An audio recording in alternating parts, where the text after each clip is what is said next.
Quan parlem de cuidar-nos, hem de fer-ho d'una forma integral i holística, que vol dir que hem de tenir en compte els pensaments, les emocions, la connexió amb nosaltres mateixos i el nostre cos. Dos coses molt importants pel cos. Primer, cuida el teu ritme circadià, lligat als ritmes naturals de la Terra. La nit és per regenerar, per recuperar i per descansar.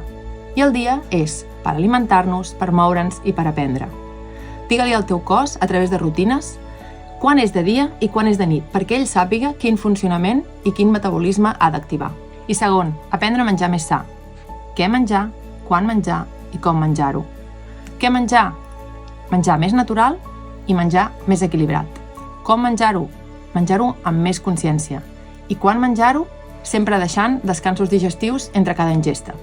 Soc l'Anna Martínez i et presento Aprèn a cuidar-te, un podcast per millorar la teva salut, des d'un àmbit holístic, integrant des de la nutrició fins a la gestió mental i emocional. Així que si t'interessa, escolta-la a les plataformes de ràdio sense dormir.